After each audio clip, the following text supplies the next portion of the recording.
ورحمة الله وبركاته. الحمد لله نحمده ونستعينه ونستغفره ونؤمن به ونتوكل عليه ونعوذ بالله من شرور أنفسنا ومن سيئات أعمالنا من يهده الله فلا مضل له ومن يضلله فلا هادي له ونشهد أن لا إله إلا الله وحده لا شريك له ونشهد أن سيدنا وحبيبنا ومولانا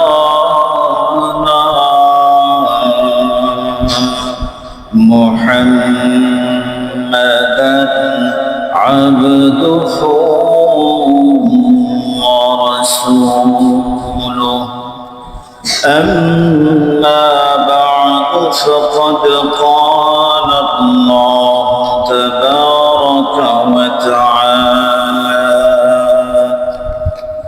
في كلامه المجيد وفرقانه الحميد أعوذ بالله من الشيطان الرجيم بسم الله الرحمن الرحيم وأقيموا الصلاة وآتوا الزكاة وقال النبي صلى الله عليه وسلم بني الإسلام على 5 شهادة أن لا إله إلا الله وأن محمدا رسول الله وإقام الصلاة وإيتاء الزكاة والحج وصوم رمضان أو كما قال عليه الصلاة والسلام সকলেই দুরূদ শরীফ পড়ি আল্লাহুম্মা সাল্লি আলা মুহাম্মাদিন ওয়া আলা আলি মুহাম্মাদ কামা সাল্লাইতা আলা ইব্রাহিম ওয়া আলা আলি ইব্রাহিম ইন্নাকা مجيد اللهم بارك على محمد وعلى آل محمد كما باركت على إبراهيم وعلى آل إبراهيم إنك حميد مجيد الحمد لله ثم الحمد لله আল্লাহ পাকের দরবারে অসংখ্য অগণিত শুকর এবং সুজুদ যে আল্লাহ রাব্বুল আলামিন আমাদেরকে জুমার সালাত আদায় করবার জন্য তার ঘর মসজিদে এসে বসার তৌফিক দান করেছেন। এজন্য শুকরিয়া আদায় করি, আলহামদুলিল্লাহ। পবিত্র মাহে রমজান মাস চলতেছে, রহমতের মাস, বরকতের মাস, জাহান্নাম থেকে মুক্তি নেবার মাস,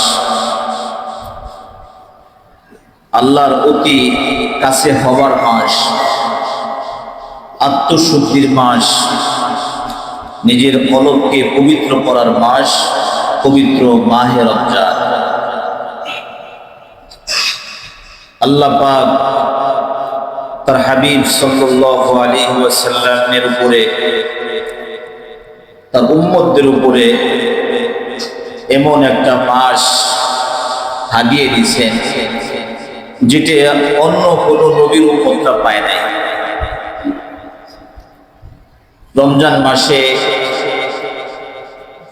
আল্লাহ রাব্বুল আলামিন নফল ইবাদত করলে ফরজের সমান সওয়াব দান করেন। একটা ফরজ আদায় করলে 70টা ফরজ আদায় করার সওয়াব আল্লাহ পাক আপন নামায় দান করেন। এই রমজান মাস এত বরকতপূর্ণ, এত ফজিলতপূর্ণ, বান্দা যেন সমস্ত বান্দা যেন আল্লাহর দিকে ফিরে আসে, কোনো প্রকারের নাফরমানি না করে, কোনো গুনাহর সাথে যেন লিপ্ত না হয়, জাহান্নামী কোনো কাজ যেন বান্দারা করতে না পারে, আল্লাহর জন্য অতি নিকটে চলে আসে।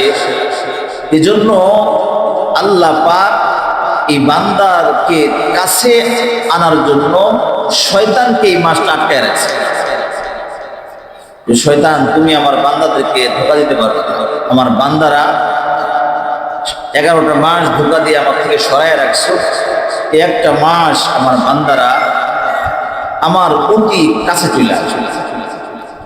আমার এই বান্দারা 11 মাসে যত গুনাহ বান্দাদের করাইছো তুমি, এই একটা মাসে আমার বান্দা আমার কাছে ক্ষমা চাবে, আমি এই 11 মাসের গুনাহকে আমি মাফ করে দেব। এই বরকতপূর্ণ মাস চলতেছে, আল্লাহ পাক আমাদের সকলকে বেশি বেশি আমল করার তৌফিক দান করেন, সকলে বলি আমিন। আমরা সাধারণত পবিত্র মাহে রমজান মাসে যাকাত দিয়ে থাকি। যাকাত হাদিসে পাকের মধ্যে আসছে, যাকাত হলো ইসলামের যে 5টা স্তম্ভ আছে, এর মধ্যে কালিমার পরে নামাজ, এরপরেই যাকাত। আল্লাহ রাব্বুল আলামিন কোরআনুল কারীমের মধ্যে নামাজের কথা উল্লেখ করছেন, সাথে সাথে যাকাতের কথা উল্লেখ করছেন। নামাজ কায়েম করো, যাকাত দাও, নামাজ কায়েম করো, যাকাত দাও। এমনকি শুধু আমাদের জন্যই এই নামাজ আর যাকাত ওয়াজিব হয় নাই, পূর্বের জামানায় পূর্বের নবীদের উম্মতের উপরও নামাজ ছিল, যাকাত ছিল, নামাজও ছিল, যাকাতও ছিল। কোরআনুল কারীমের মধ্যে অন্য নবীদের উপরে যে তাদের উপরে নামাজ ছিল, যাকাত ছিল, এটা আল্লাহ রাব্বুল আলামিন উল্লেখ করছেন, আমাদেরকে শুনাইছেন। আমাদের কোরআনুল কারীমের মধ্যে বর্ণনা আসছে, যাতে আমরা এটা শিখতে পারি, আমরা যেন বুঝতে পারি। হযরত ইসমাঈল আলাইহিস সালামের ব্যাপারে কোরআনুল কারীমের আয়াত আছে, ঈসা আলাইহিস সালামের ব্যাপারে কোরআনুল কারীমের আয়াত আছে, অন্যান্য নবীদের ব্যাপারে কোরআনুল কারীমের আয়াত আছে যে তোমরা নামাজ পড়ো, সাথে সাথে যাকাত আদায় করো। তারা নামাজও পড়তো, যাকাতও দিত, নামাজ পড়তো, যাকাতও দিত। আল্লাহ রাব্বুল আলামিন কোরআনুল কারীমের মধ্যে উল্লেখ করছেন, নামাজ পড়ো, যাকাত দাও। একাধিক জায়গার মধ্যে আল্লাহ রাব্বুল আলামিন উল্লেখ করছেন। যাকাত দিলে পরে এটা আপনার আমার সম্পদগুলো পবিত্র হয়ে যায়। যাকাতের একটা অর্থ হলো সম্পদ পবিত্র কর। আপনি আপনার সম্পদের একটা ভাগ, নির্ধারিত একটা অংশ যখন আপনি দিয়ে দিবেন, তো বাকি সম্পদগুলো আপনার আমার পবিত্র হয়ে যাবে। যাকাত দেওয়া লাগে। যেরকম আমাদের দেহের, আমাদের মানব দেহের একটা জাকাত আছে। এই জাকাতটা হলো সদকাতুল ফিতর। সামনে আমরা এটা আদায় করি। আত্মার জাকাত, আত্মাকে মানে আত্মশুদ্ধি করা। আর একটা হলো সম্পদের জাকাত। একটা হলো দেহের জাকাত, আরেকটা হলো আত্মার জাকাত, আর একটা হচ্ছে সম্পদের জাকাত।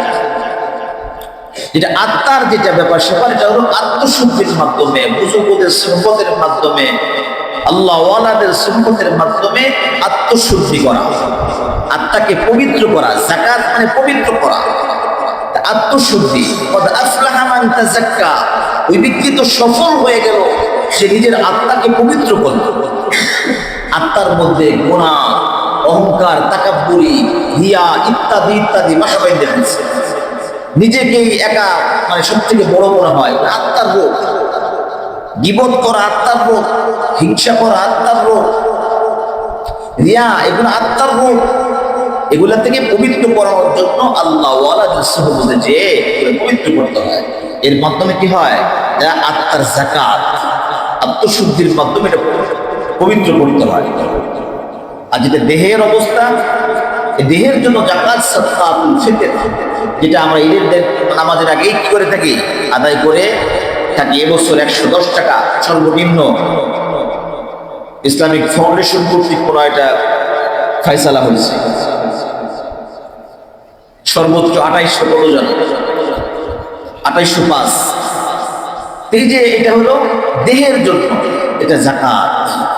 আর আরেকটা হলো আপনার আমার যে আল্লাহ পাক সম্পদ দিয়েছে, সম্পদ, এই সম্পদের জাকাত। সম্পদের জাকাত, জাকাত দিলে পরে বাকি সম্পদগুলো আপনার পুরো হয়ে যাবে। আর জাকাত এটা দিতে বলছে কি? আদেশটা কার? আল্লাহ পাকের আদেশ। আল্লাহ পাকের আদেশ, মালিকের আদেশ। কার আদেশ? মালিকের আদেশ। কেন জাকাত দিব? মালিকের আদেশ পালন করব। কারণ এই সম্পত্তিটা আমার না, আমার মালিকের। আমার রব আমাকে দান করছেন, আমার রব আমাকে দান করছেন, মালিক আমাকে দান করছেন বিধায় মালিক আমাকে বলছেন যে তুমি এটা জাকাত দাও। জাকাত দিব কোথায়? এটাও আল্লাহ পাক উল্লেখ করছেন, তুমি এখানে এখানে এখানে জাকাত দিয়ে দাও, জাকাত দাও। জাকাত দিলে কি হবে? জাকাত দিলে তোমার সম্পদ বাড়বে। ইয়ামহাকুল্লাহু রিবা ওয়া ইউরিবিস সাদাকাত। আল্লাহ পাক সুদকে কি করছেন? হারাম। ব্যবসাকে কি করছেন? হালাল। এই ব্যবসা আপনি যদি সবকিছু পবিত্র করতে চান, সেক্ষেত্রে এর মধ্যে বরকত চলে আসবে। আমার মনে হয় আরে এত টাকা ইনকাম করলাম, এখান থেকে জাকাত দিয়ে দিব, পার্সেন্টেজ ভাগ করে দিয়ে দিব। আসলে এই অংশটা কিন্তু আপনার আমার না, এটা আল্লাহ পাক নির্ধারণ করছেন যে আমি তোমাকে সম্পদশালী করলাম, তুমি এই সম্পদ এত পার্সেন্ট তোমার না, গরিবদেরকে দিয়ে দেবা, গরিবদেরকে তুমি দিয়ে দিবা। কাল কিয়ামতের ময়দানে আল্লাহ রাব্বুল আলামিন দরবারে হিসাব নিকাশ দেওয়া লাগবে। জাকাত এটা আল্লাহ পাকের আদেশ। যদি কেউ জাকাতের অস্বীকার করে তার ঈমান থাকবে। আবু বকর সিদ্দিক রাদিয়াল্লাহু তাআলা আনহু নবী আলাইহিস সালামের ইন্তেকালের পরে জাকাতের ব্যাপারে এত কঠোর ছিলেন যে জাকাত যদি তোমরা এই উট, ছাগল, দুম্বা এগুলো তো দিবাই, এর সাথে যে রশি লাগানো থাকে, যদি রশিটা পর্যন্ত না দাও তাহলে যুদ্ধ ঘোষণা করতে হবে।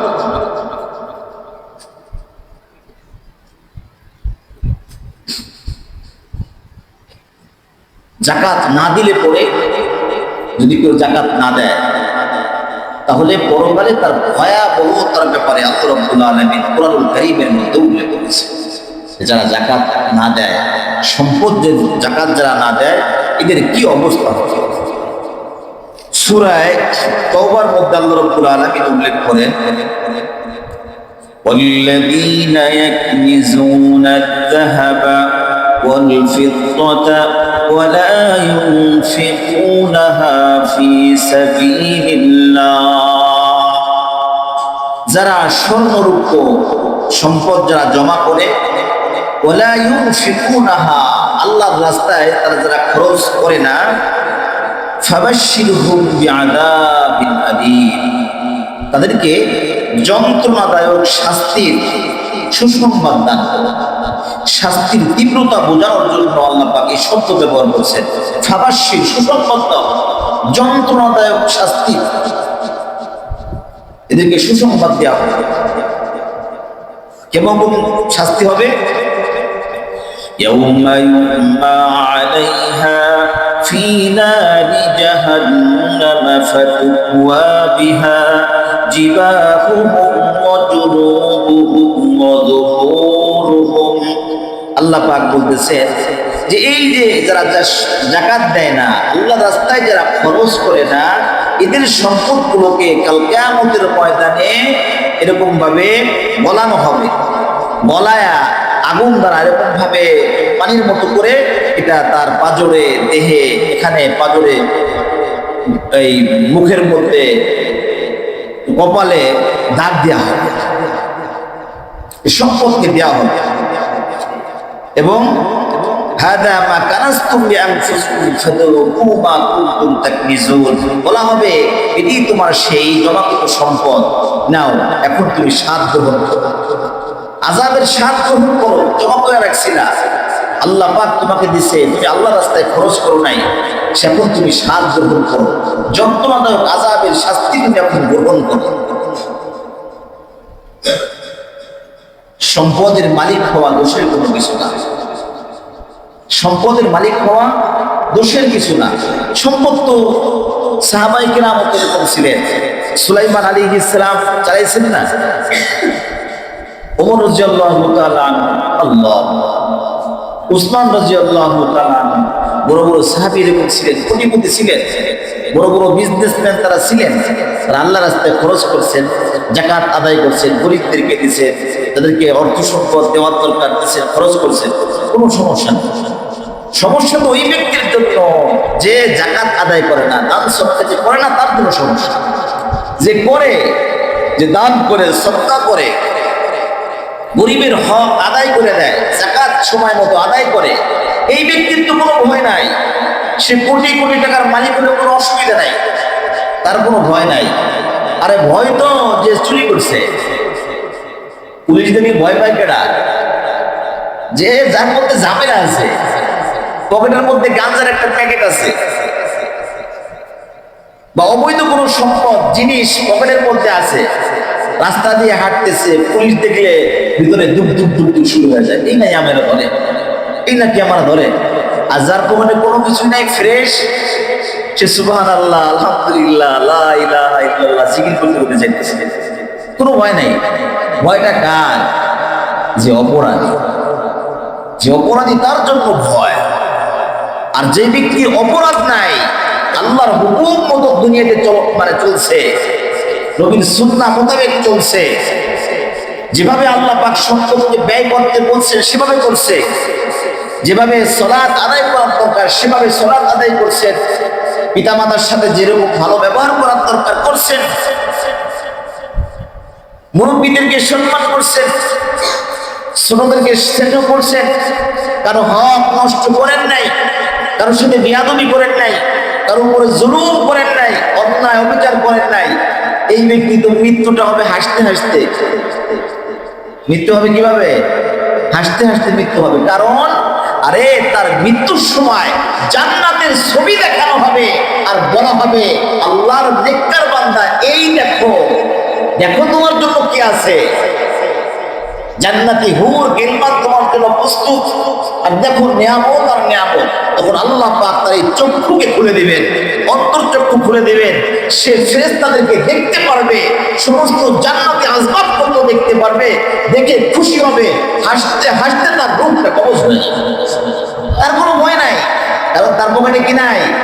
অবৈধ কোনো জিনিস নাই, অবৈধ কোনো জিনিস তো তার নাই। একটা হলো মিথ্যা মামলা আর একটা হলো বাস্তবিক মামলা।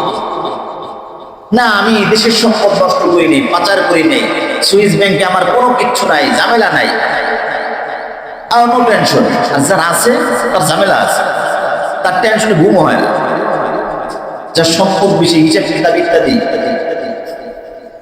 ওই যে একজন মুসিক সারাদিন কাজ করে এই 300, 400, 500, 1000 টাকা হয়, তো সে বিকেলবেলা যায় বাজার ঘাট করে নিয়ে খাওয়া দাওয়া আরামে ঘুমাইব। তখন পরীক্ষা করার জন্য যে ঘুমটা হারাম করে ফেলবে কিভাবে দেখবা, ওই মুসির কাছে যা বলছে যে এই 50,000 টাকা তোমাকে দিলাম, গিফট তোমাকে দিলাম। হাই মুসি, এত টাকা দামে কি করবে? না, আমি তোমাকে গিফট করলাম, তুমি তোমার ইচ্ছা, যা ইচ্ছা তাই তুমি করো। বিকেলবেলা 50,000 টাকা নিয়ে বাসায় গেছে। এই টাকাটা বালিশের নিচে রাখবে, নাকি খাটের নিচে রাখবে, না কারো কাছে রাখবে, না ব্যাংকে রাখবে? সারা রাত কোনো ঘুম নাই,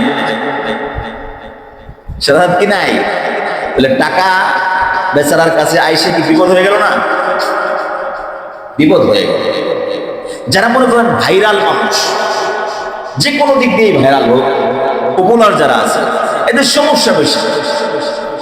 এদের ঠিক মতো খাইতে পারে না, কোথাও যাইতে পারে না, ওই সমস্যা সেই সমস্যা, বিভিন্ন প্রকারের সমস্যা। আর আমাদের মতো মানুষ মনে চায় মার্কেটে যাও, মনে চায় হোটেলে বসে খাও, এখানে যাও ওখানে যাও, মায়ের বেহুদা কেউ ফোনে বিরক্ত করবে না।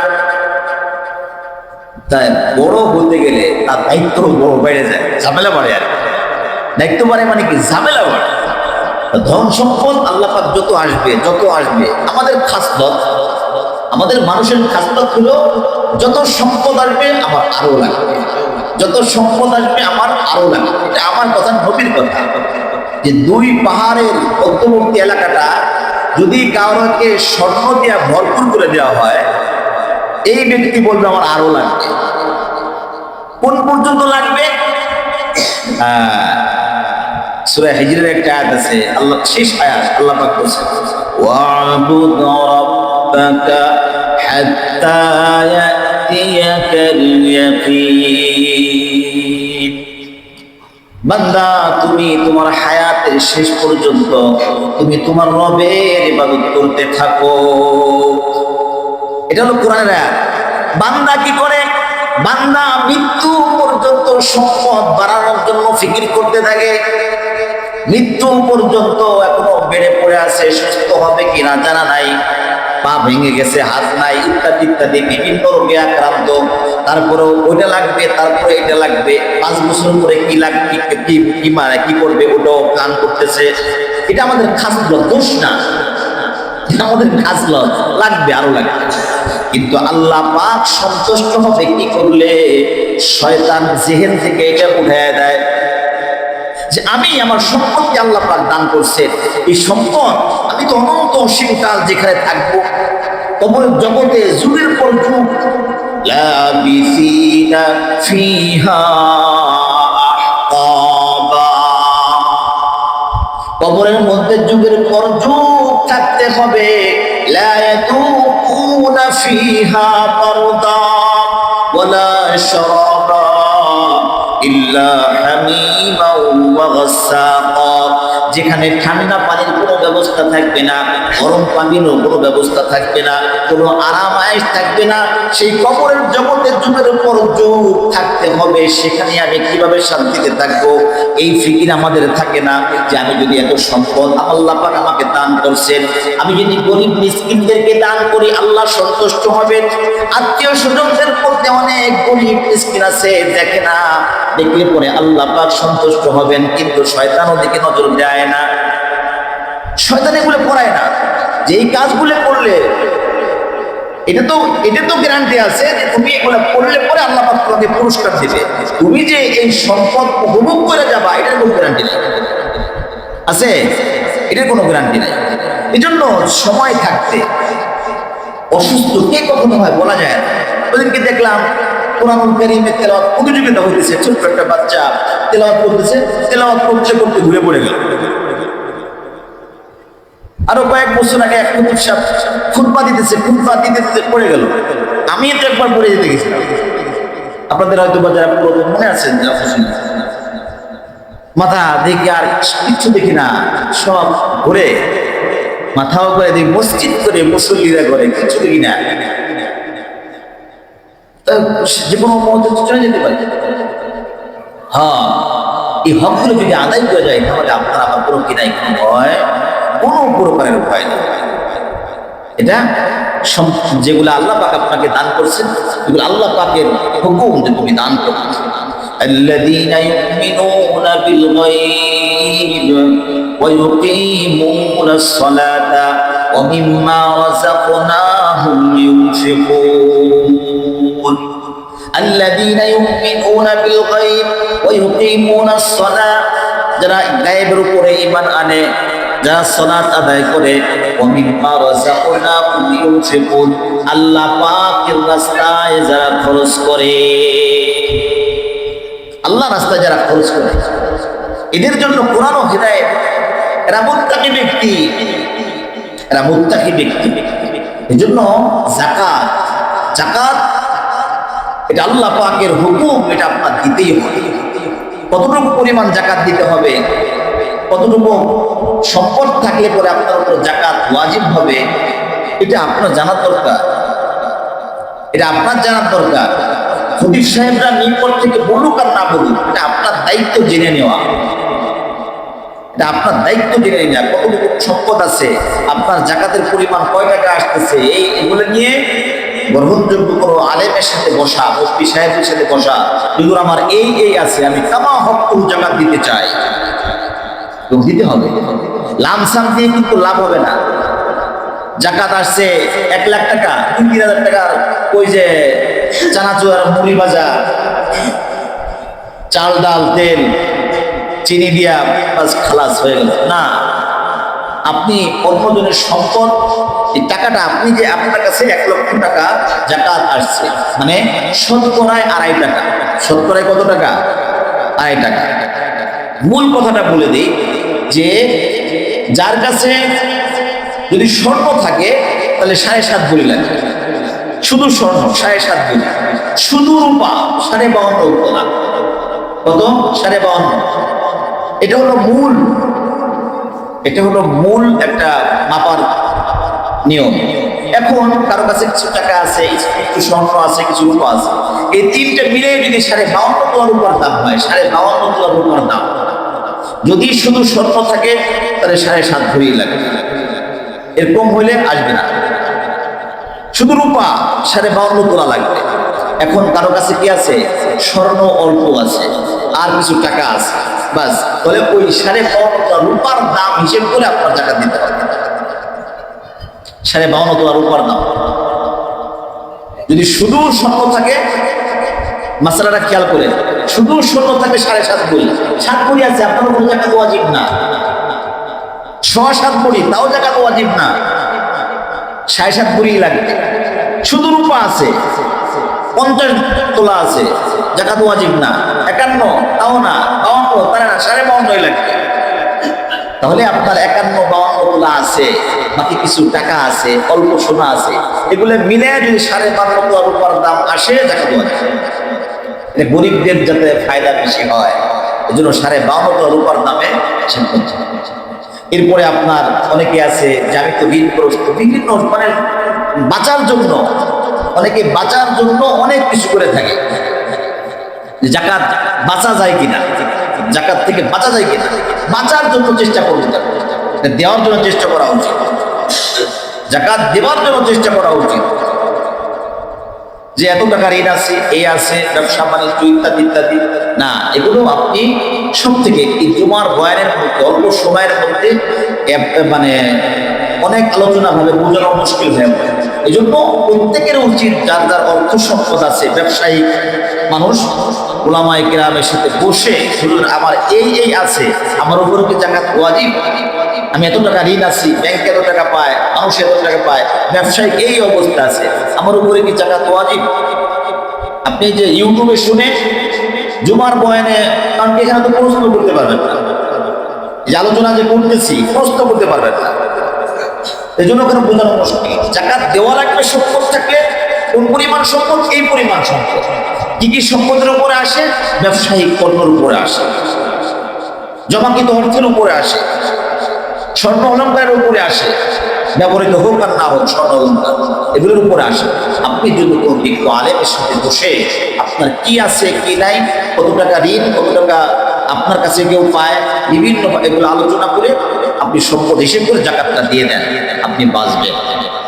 তাহলে হাদিসের মধ্যে আসছে জাকাত যদি কেউ না দেয়, আদায় না করে, কিন্তু কোরআনের আয়াত বললাম, আল্লাহ রাব্বুল নবী আলাইহিস সালাম হাদিসের মধ্যে আসছে 1403 নম্বর হাদিস বুখারী শরীফের, নবী আলাইহিস সালাম ইরশাদ করেন, মান আতাহুল্লাহু মালান ফালাম ইউআদ্দি যাকাতাহু মুসিরা লাহু ইয়াওমাল কিয়ামাতি শুজাআন। নবী আলাইহিস সালাম ইরশাদ করেন, আল্লাহ পাক যেই ব্যক্তিকে সম্পদ দান করছেন, মালের মালিক বানাইছেন, সম্পদ দিয়েছেন, মালের মালিক বানাইছেন, এই ব্যক্তি যাকাত যদি ঠিক মতো আদায় না করে, পরিপূর্ণ যাকাত যদি না দেয়, কাল কিয়ামতের ময়দানে এই সমস্ত সম্পত্তিগুলো একটা বিশাল বড় একটা অজগর সাপ হয়ে যাবে। এমন সাপ, বিষাক্ত বড় সাপ, তার মাথা থাকবে টাক, বিষের কারণে, বিষের তীব্রতার কারণে মাথা টাক হয়ে গেছে। এই সাপটা গলার মধ্যে ঝুলানো হবে, কপালের মধ্যে সবল মারবে, বিভিন্ন অঙ্গের মধ্যে সবল মারবে, আর বলতে থাকবে, আনা মালুকা আনা কানজুকা, আমি তোমার দুনিয়ার সেই সম্পদ, আমি তোমার দুনিয়ার সেই মাল। এভাবে শাস্তি দিতেই থাকবে, শাস্তি দিতেই থাকবে। এই জন্য এই শাস্তি থেকে বাঁচতে গেলে আজকে আপনি যাদের কারণে, যাদের জন্য সম্পদের জাকাত দিবেন না, কমে যাবে, যাদের জন্য 2 নম্বরি করা, সুদ খাওয়া, ঘুষ খাওয়া ইত্যাদি ইত্যাদি করার কারণে, এই যে দেহের জন্য, যে দেহ, এই দেহের জন্য একটু ফোড়া হলেই ডাক্তার দেখাইতেছি, এখানে স্কিনের সমস্যা, বিভিন্ন প্রকারের সমস্যার জন্য এই শরীর বা দেহকে বাঁচানোর জন্য অনেক টাকা পয়সা খরচ করতেছি, এইটা টাকা খরচ করতেছি, এটাও 2 নম্বর টাকা খরচ করতেছি। এই 2 নম্বর টাকা খরচ করে এই দেহকে পালতেছি, এই দেহ কাল কিয়ামতের ময়দানে আপনার আমার বিরুদ্ধে সাক্ষী। এই দেহ, আপনার আমার দেহ, এই মানে অল বডির মধ্যে যা কিছু আছে, এই যে রোজার মানে এটা কেটে গেছে, ঘাটা শুকানোর জন্য ওষুধ কিনতেছি না, এই মহব্বতের তো, দেহের মহব্বত, তাই না? দেহের মহব্বতে কিডনির সমস্যা, হার্টের সমস্যা, ওই সমস্যা, এই মহব্বতে ডাক্তারের কাছে যায়, টাকা পয়সা খরচ করে। এই দেহ কাল কিয়ামতের ময়দানে আপনার আমার বিপক্ষে দাঁড়াবে, যে এইগুলো করছে। আপনার আমার এই বডি, হাত পা যদি বিপক্ষে দাঁড়ায়, বউ পক্ষে থাকবে, ছেলে মেয়ে থাকবে পক্ষে, চিনবেই না, চিনবেই না। يوم يفر المرء من أخيه وأمه وأبيه وصاحبته وبنيه। কাল কিয়ামতের ময়দানে ভয়াবহ অবস্থার সময় বউ দৌড়ে পলাবে, ভাই বোন দৌড়ে পলাবে, কেউ কাছে আসবে না, বন্ধু বান্ধব তো কোনো প্রশ্নে আসে না, যে বন্ধু বান্ধব, ব্যবসায়িক পার্টনার ইত্যাদি, আরে তো বাইরে।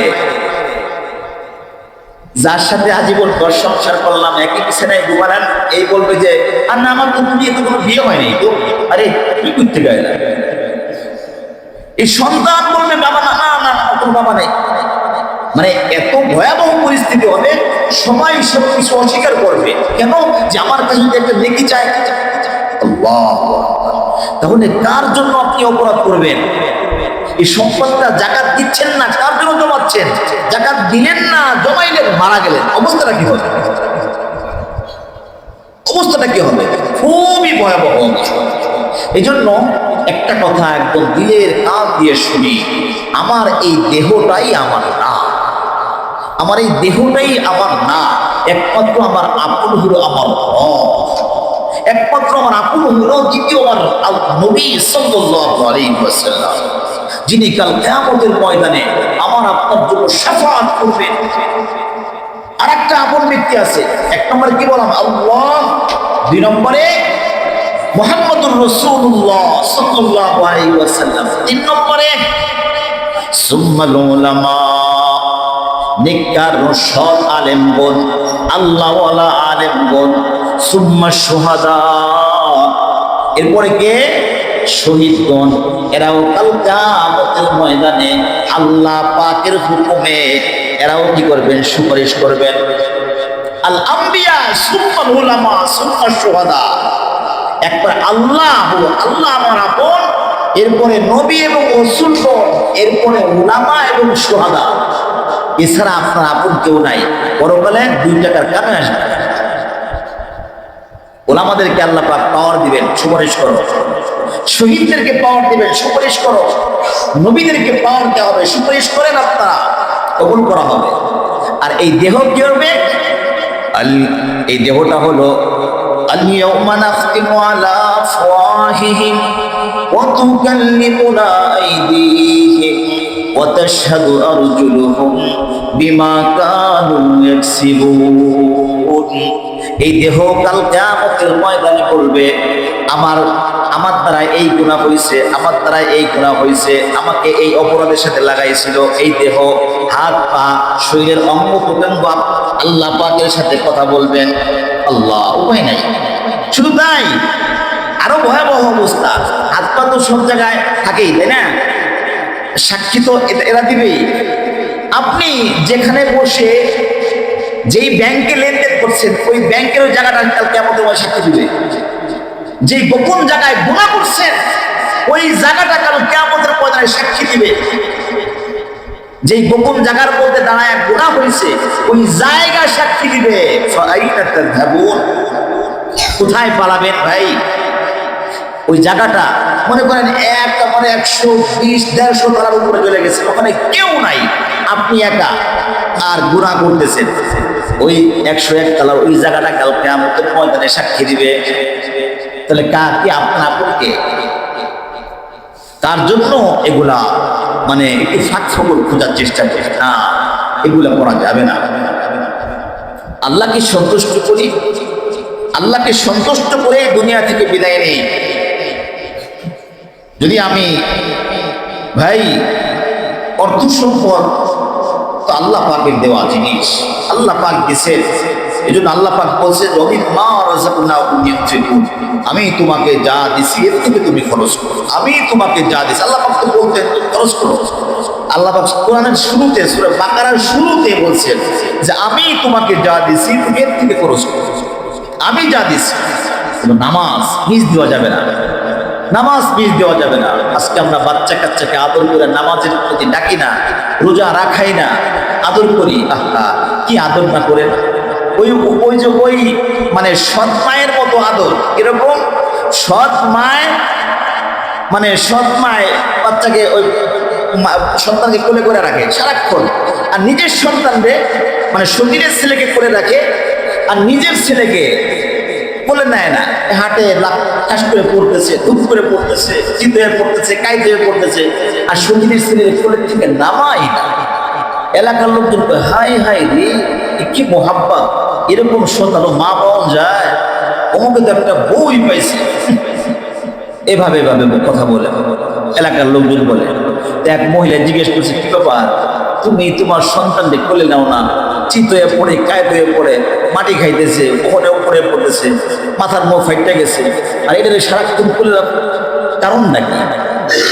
কারণ হইল, আমি আমার এই সতীনের কোলারে কোলে রাখতেছি, কোলের থেকে কখনো নামাই না, আমার ছেলেরে কখনো কোলে নেই না। কোলে না নেওয়ার কারণ হইল, আমার ছেলে এদিকে পড়ে, ডাইনে পড়ে, বামে পড়ে, পড়া হাত পাগুলো শক্ত হয়। কি হয়? হাত পাগুলো শক্ত হয়। আমার সতীনের পুত্রে কোলের থেকে কখনো নামাই না, না নামাইতে ও হাঁটতেও পারবে না, দাঁড়াইতেও পারবে না। আমার পুতে বড় হয়ে যখন একটা নাক পাজায় মারবে, ও আর কোনোদিন উঠতে পারবে না। বুঝতে পারছেন? মোহাব্বত, সতীনে মোহাব্বত করছে সতীনের কোলারে। তা আমি আপনি কি এরকম মোহাব্বত করতে সন্তানদেরকে?